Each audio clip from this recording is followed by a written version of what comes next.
मांदरपल्ली गांव के पास एक घना जंगल था।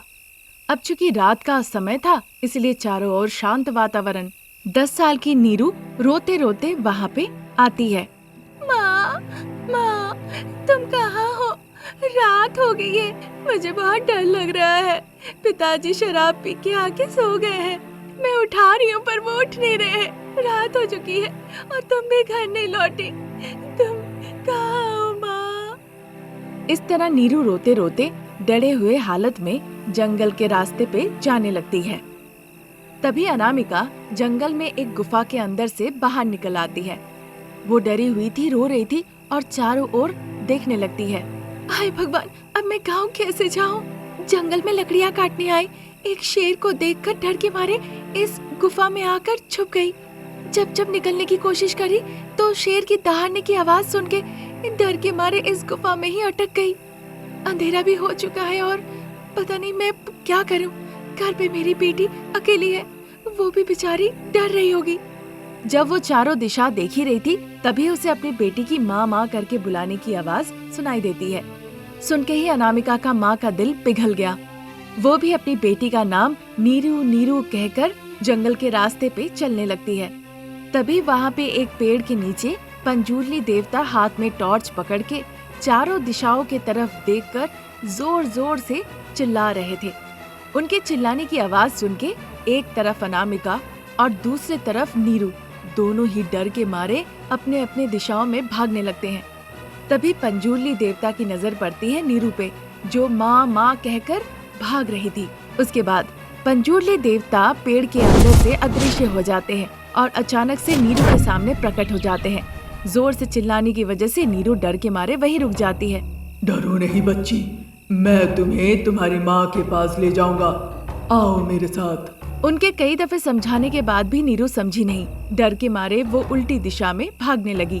पंजूर्ली देवता वहाँ से अदृश्य हो जाते हैं और जाके अनामिका के सामने प्रकट होते हैं। अनामिका को लगता है कि ये देवता है। अनामिका अपना दोनों हाथ जोड़ के उनके सामने नतमस्तक करती है। ये देखकर पंजूर्ली देवता जोर से चिल्लाते हैं, सुनो बेटा, मैं तुम्हारी बेटी को ले आऊंगा। उनकी बातों पे अनामिका भरोसा कर लेती है। फिर पंजूर्ली देवता अनामिका के सामने से अंतर ध्यान होके नीरू के सामने जाकर प्रकट होते हैं। फिर देवता ने अनामिका और उसकी बेटी को मिलवा देते हैं। अनामिका और उसकी बेटी प्रणाम करती हैं। फिर देवता जोर से चिल्लाते हैं। फिर अनामिका को अपना टॉर्च देकर वहाँ से अंतर ध्यान हो जाते हैं। अनामिका हिम्मत लेके वहाँ से आगे बढ़ने लगती है। तभी अनामिका, जो कि सैयाग्रस्त थी, उसकी अचानक से नींद खुल जाती है और अपनी आंखें खोलकर वो कहती है, ये क्या ये एक सपना था? इधर वो ऐसा सोच रही थी, उधर बाहर बगीचे में बिस्तर के ऊपर बैठी शारदा उदास होकर आंसू बहा रही थी। तभी प्रसाद बाहर से फल लेके घर में आते हैं और शारदा को देखकर कहते हैं, अरे शारदा, मैं कितनी बार समझाऊं कि बहू को लेकर तुम इस तरह से बार बार दुखी मत हो। हमारी बहू कितनी हंसमुख थी। दिन भर घर का काम काज खाना पकाती थी और उसके पायल की आवाज सुनाई देती थी। अब क्या करे शारदा, बहू की किस्मत ही खराब हो तो करंट शॉक लगने की वजह से सैयाग्रस्त हो गई और तब से बिस्तर पे लेटी है। निर्दय बेटा हमारा नहीं चाहिए कहकर वो भी छोड़कर चला गया। इस तरह वो दोनों चर्चा कर रहे थे। घर के अंदर सोई हुई अनामिका सासू माँ कहकर जोर जोर से चिल्लाती है। वो सुनते ही सासू माँ शारदा और ससुर जी प्रसाद अनामिका के पास आते हैं। अनामिका बहुत जोर जोर से रो रही थी। उसे रोते देख दोनों बहुत घबरा जाते हैं। क्यों बेटा, क्यों रो रही हो? ना रो तो और क्या करूं माँ जी, मुझे जहाँ आपको मदद करनी चाहिए थी, उल्टा आप ही मुझे मदद कर रही हैं। इससे ज्यादा नरक और तकलीफ आपको कुछ और पता है क्या? देखो बेटा, तुम्हारे हाथ पैर नहीं है इसलिए चिंता मत करो। तुम्हारे सास के हाथ पैर तुम्हारे ही है। हम तुम्हें अपनी बेटी समझते हैं। बताओ बेटा, हमें क्यों बुलाया? भूख लगी है पिताजी। उसके कहने पे शारदा जाके उसके लिए एक प्लेट चावल ले आती है। पिताजी, जब सासू माँ सब्जियाँ काट रही थी, उनकी उंगली कट गई। आप सारा चावल दाल मिला दीजिए, नहीं तो उनका हाथ चलेगा। लाओ, मैं ही सान के खिला देता हूँ। ऐसा कहकर प्रसाद चावल दाल मिला के अनामिका को खिलाने लगते हैं। अनामिका के आंखें भर आती है। ये देखकर शारदा भी रोने लगती है। प्रसाद उसे समझाते हुए पेट भरने तक उसे खाना खिलाते हैं। फिर अनामिका निश्चिंत होकर सो जाती है। ऐसे ही दिन निकल रहे थे। जंगल में पंजूर्ली देवता जोर जोर से चीखते हैं और जो जंगल में फंसे हुए थे उन सभी को बाहर निकालते हैं। तभी एक दिन व्हील चेयर पे बैठी अनामिका को वो जंगल में ले आते हैं। शारदा और प्रसाद की आंखें भरी हुई थी। तुम हमें इस तरह से धोखा दोगी नहीं पता था बहू। आपको ये धोखा लग रहा है, पर मुझे तो लग रहा है कि आप मुझे मुक्ति दे रही है। आपकी उम्र हो चुकी है और कितने दिनों तक आप मुझे झेलेंगी? जब तक हम जिंदा रहेंगे बेटा। और चले गए तो? इस सवाल का शारदा और प्रसाद के पास कोई जवाब नहीं था। वो दोनों चुप हो गए। इसलिए सासू माँ, आप लोगों के जाने के बाद मेरी जिंदगी और ज्यादा नरक हो जाएगी। इसलिए आप लोग मुझे मार दीजिए और एक गड्ढा खोद के उसमें मुझे दफना दीजिए। जब अनामिका ऐसा कह रही थी, थोड़ी ही दूर पे पंजूर्ली देवता की जोर से चीखने की आवाज उन्हें सुनाई देने लगती है। उस चिल्लाने की आवाज सुन के शारदा, प्रसाद, अनामिका जो जंगल में थे बहुत भयभीत हो जाते हैं। ये क्या अचानक से ऐसे चिल्लाने की आवाज? ऐसा लग रहा जान निकल जाएगी। गांव वाले भी कह रहे थे कि जंगल से बहुत भयानक आवाजें आती है। लगता है ये वही आवाज है शारदा। प्रसाद जब कह ही रहे थे तभी अचानक से पंजूर्ली देवता हाथ में मशाल लेके उनके सामने प्रकट हो जाते हैं। उन्हें देखकर शारदा, प्रसाद हाथ जोड़ के उन्हें प्रणाम करते हैं। फिर पंजूर्ली देवता जोर से चिल्लाते हैं, चिंता मत करो, अच्छे लोगों के साथ हमेशा अच्छा ही होता है। मुझे तुम लोगों के बारे में सब पता है। अनामिका जो सास ससुर को अपने माँ पिता की तरह देखती थी, आज अपनी किस्मत की वजह से इस तरह सैयाग्रस्त होकर पड़ी है। हे स्वामी, हम आपसे विनती करते हैं, मेरी बहू को पहले जैसा फिर से कर दीजिए। ये सब तुम्हारे बहू के साथ होने के बाद भी तुमने उसे कभी छोड़ा नहीं।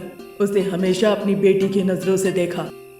एकदम ठीक कहा स्वामी। अगर आप हमारी जान भी लेना चाहते हैं तो ले लीजिए, पर बहू को पहले जैसा कर दीजिए। इस तरह शारदा, प्रसाद रोते रोते पंजूर्ली देवता को नमन करते हैं। पंजूर्ली देवता भी अचानक से चिल्ला उठते हैं। उसी आवाज से मानो पूरा जंगल कांप उठता है। पंजूर्ली देवता के हाथ से एक श्वेत प्रकाश आया और अनामिका के पैरों पे जाके गिरा। अनामिका के हाथ पैर हिलने लगते हैं और इसी के साथ अनामिका के हाथ पैर भी उसे वापस मिल जाते हैं। तब से वो पंजूर्ली देवता की तस्वीर घर पे रखते हैं और उसकी रोज पूजा अर्चना करने लगते हैं। शारदा जब सोफे पे बैठी थी, उसके पति प्रसाद, बेटा रमेश और बहू अनामिका तीनों उसके पास आते हैं। क्या बात है शारदा, सभी को हॉल में बुलाया? कोई खुशखबरी है क्या?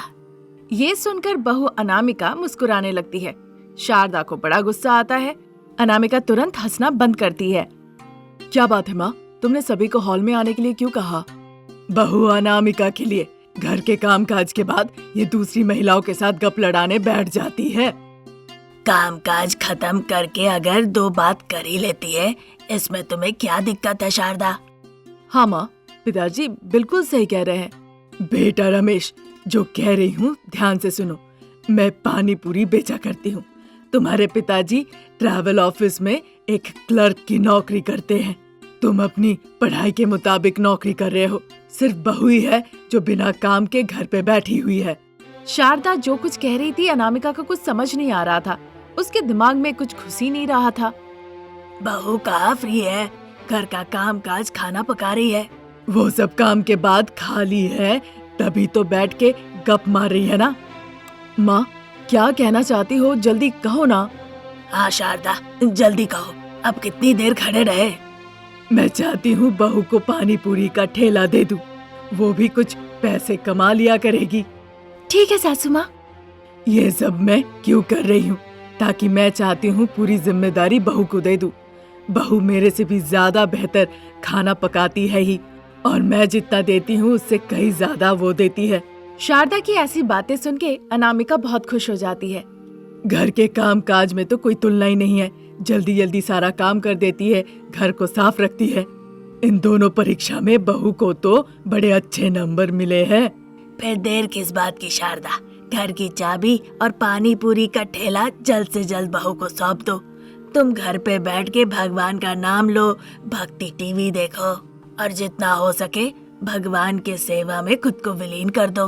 पर यहाँ एक दिक्कत है, अब चूंकि बहू भी पानी पूरी बेचना शुरू करेगी तो उसे मेरे जैसा और मेरे से बेहतर पानी पूरी बेचना होगा अपनी बुद्धि और अकल लगा के। तब जाके मुझे भरोसा होगा कि बहू मेरे से चालाक और ज्यादा बुद्धिमान है। चाहे कैसे भी कठिनाई आ जाए वो हिम्मत रख के कदम आगे बढ़ाने में सक्षम है। ये सब सुनकर अनामिका को सासू माँ की सोच के बारे में समझ आता है। सासू माँ, मैं सच कह रही हूँ, आप जैसी सासू माँ तो मैंने कहीं नहीं देखा। आप बिल्कुल माँ की तरह है।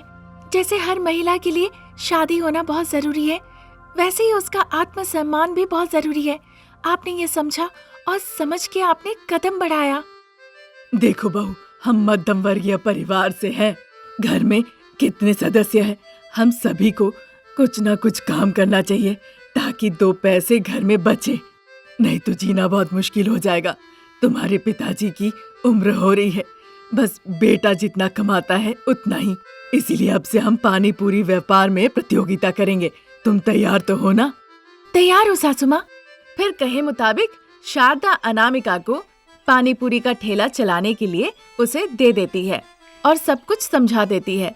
बस स्टैंड के ठीक उल्टे तरफ खड़ी होकर शारदा हमेशा के तरह पानी पूरी बेचने लगी और बहू अनामिका उसी रोड के दूसरे तरफ खड़ी होकर पानी पूरी बेचने लगी। अब चूंकि शारदा काफी दिनों से ठेला लगा के पानी पूरी बेचती थी, इसीलिए लोग उसी के दुकान खाने के लिए जाते हैं। अनामिका का दुकान नया था, इसीलिए बस कुछ ही लोग अनामिका की दुकान जाते हैं। इक्का दुक्का लोग ही उसके पास खाने जाते हैं और ऊपर से उन्हें अनामिका का बनाया स्वाद भी अच्छा नहीं लगता। अच्छा सुनो, तुम शारदा की बहू हो ना? तुम्हें पता है तुम्हारी सासू माँ के गोलगप्पे कितने स्वादिष्ट होते हैं। उनकी बहू होकर तुम्हें तो उनसे ज्यादा बेहतर बनाना चाहिए और तुम उल्टा घटिया बना रही हो। ऐसा कह के वो चली जाती है। फिर सुधाकर नाम का एक दूसरा व्यक्ति पानी पूरी खा के अपना मुंह दबा के कहने लगता है, अच्छा होगा अगर ये पानी पूरी का ठेला तुम बंद ही कर दो। ऐसा कहकर वो भी चला जाता है। इसी तरह दिन निकल रहे थे। इस तरह सड़क के 2 अलग अलग दिशाओं में सास और बहू पानी पूरी बेच रही थी, पर सभी लोग पानी पूरी खाने शारदा के ठेले में ही भीड़ लगाते थे और अनामिका के ठेले में कोई नहीं आता था। अब चूंकि करने को कोई चारा ही नहीं था, ये सब सोचकर अनामिका बहुत परेशान हो गई और मन ही मन कहने लगी, अगर मैं अपनी सासू माँ की तरह पानी पूरी बनाऊं तो भी मेरे दुकान कोई नहीं आएगा। फिर भी कहेंगे सासू माँ के पानी पूरी ही स्वादिष्ट है और खाने के लिए उन्हीं के ठेले पे जाएंगे। पर ऐसे कब तक चलेगा? सासू माँ ने जो आशा दिखाया था उसका क्या होगा? मैं खुद को कैसे साबित करूंगी? कुछ ना कुछ करना ही होगा। एक नया तरह का पानी पूरी, पर क्या क्या क्या? जब अनामिका सोच ही रही थी, उसे कुछ ही दूर पे एक आइसक्रीम का ट्रक गुजरते हुए दिखता है। बस और क्या, बहू अनामिका को एक तरकीब आती है और उसके बाद वो खुश हो जाती है। हाँ, मुझे ऐसा ही कुछ चाहिए था। अगर मैं आइसक्रीम पानी पूरी बेचूं तो लोगों को नया वैरायटी लगेगा और वो पानी पूरी खाने के लिए मेरे पास आएंगे। और जिन लोगों को आइसक्रीम पसंद है उन्हें लगेगा आइसक्रीम पानी पूरी, तो वो भी खाने के लिए आएंगे। फिर तो हम दोनों हाथ से कमाएंगे और मैं तो निश्चित हूँ ऐसा करके मैं सासू माँ से ज्यादा कमाऊंगी। ऐसा सोचने के साथ साथ अगले दिन से ही अनामिका आइसक्रीम मशीन के साथ साथ पानी पूरी भी लगा लेती है और एक साथ बेचने लगती है। बच्चे बड़े आइसक्रीम पसंद करने वाले आइसक्रीम पानी पूरी यहाँ पे मिल रहे हैं। अब तक सिर्फ तरह तरह की आप लोगों ने पानी पूरी खाया है, अब आइसक्रीम पानी पूरी यहाँ पे मिलेगा। एक बार खाइए, अच्छा लगा तो पैसे दीजिए और नापसंद आए तो ऐसे ही चले जाइए। इस तरह से वो कह रही थी। सभी लोगों ने अनामिका की बातें सुनी। सभी को आइसक्रीम पानी पूरी सुन के बड़ा अनोखा लगा। उन्होंने विचार किया कि एक बार खा के तो स्वाद चख के देखना ही चाहिए। यही सोचकर सभी अनामिका के दुकान आइसक्रीम पानी पूरी खाने आते हैं। सभी को एक एक करके अनामिका आइसक्रीम पानी पूरी खिलाने लगती है। जिन्होंने भी आइसक्रीम पानी पूरी खाया उन्हें उसका स्वाद बड़ा अच्छा लगा, इसीलिए वो एक के बदले 2-3 खा लेते हैं। उधर शारदा के पानी पूरी के ठेले में अब कोई ना जाए। सभी लोग अनामिका के ठेले के पास ही भीड़ लगाने लगते हैं। ये देखकर शारदा बहुत खुश होती है। आखिरकार अपना बुद्धि लगा के बहू ने जो सोचा वो कर दिखाया। अपना योग्यता दिखाकर वो अब मुझसे ज्यादा कमा रही है। ऐसा कहकर शारदा अपना पानी पूरी का ठेला लेकर घर लौट जाती है। फिर एक दिन अनामिका की प्रशंसा करते हुए वो उसे घर की चाबियां भी दे देती है।